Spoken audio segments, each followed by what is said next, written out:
Assalamualaikum warahmatullahi wabarakatuh. Perkenalkan nama saya Fauzia Nur Agustiani dengan NIM 2305517 dari kelas 2A Pendidikan Manajemen Perkantoran.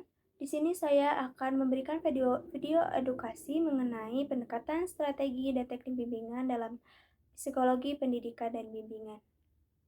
Pendidikan psikologi merupakan salah satu bidang pendidikan yang penting dalam mencetak generasi muda yang berkualitas. Dalam proses pendidikan psikologi, peran bimbingan sangat krusial. Bimbingan membantu peserta didik untuk mencapai potensi optimal mereka, baik secara akademik, sosial, maupun personal. Namun, dalam praktiknya, pelaksanaan bimbingan di sekolah masih sering menemui kendala. Hal ini disebabkan oleh beberapa faktor, seperti kurangnya pemahaman tentang pendekatan, strategi, dan teknik bimbingan yang tepat, serta keterbatasan sumber daya dan pelatihan bagi para pembimbing.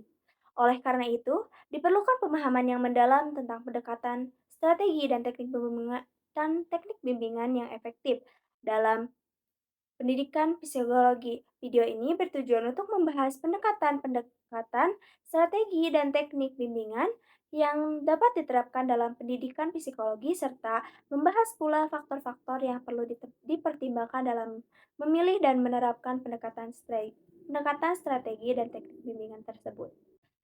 Bimbingan dalam pendidikan psikologi merupakan proses membantu siswa mencapai perkembangan optimal. Pendekatan bimbingan adalah cara pandang atau filosofi dasar yang digunakan dalam pelaksanaan bimbingan.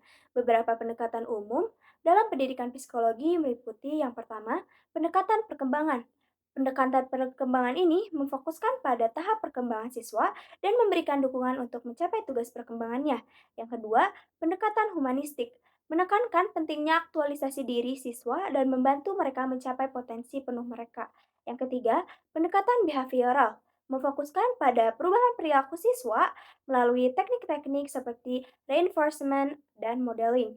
Yang keempat, pendekatan kognitif membantu siswa mengembangkan pola pikir dan keterampilan belajar yang efektif.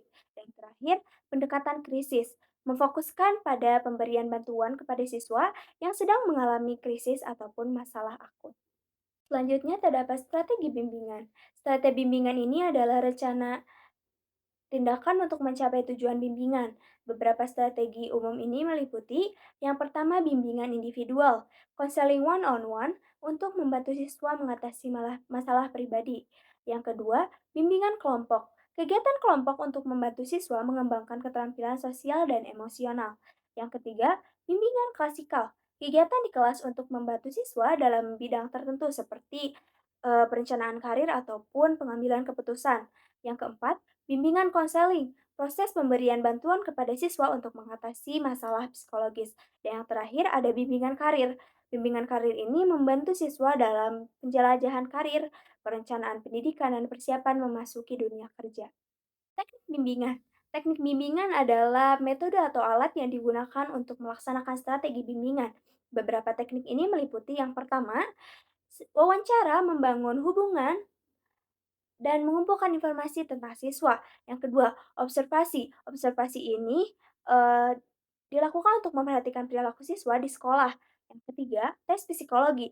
Tes psikologi mengukur kemampuan minat dan kepribadian siswa. Yang keempat, itu ada diskusi kelompok. Diskusi kelompok ini memfasilitasi diskusi tentang topik yang relevan dengan siswa. Yang kelima, latihan keterampilan membantu siswa mengembangkan keterampilan yang dibutuhkan seperti keterampilan belajar ataupun keterampilan sosial. Yang keenam, bermain peran. Bermain peran ini ditujukan untuk membantu siswa berlatih menghadapi situasi tertentu. Dan yang terakhir itu resolusi konflik. Resolusi konflik ini membantu siswa menyelesaikan konflik dengan orang lain. Pemilihan pendekatan, strategi, dan teknik bimbingan akan tergantung pada berbagai faktor, seperti yang pertama, kebutuhan individual siswa, yang kedua, usia dan tahap perkembangan siswa, yang ketiga, masalah yang dihadapi siswa, dan yang keempat, sumber daya yang tersedia. Dalam pendidikan psikologi, seorang konselor ataupun guru pembimbing harus terampil dalam menggunakan berbagai pendekatan, strategi, dan teknik bimbingan untuk dapat memberikan layanan yang efektif pada siswa.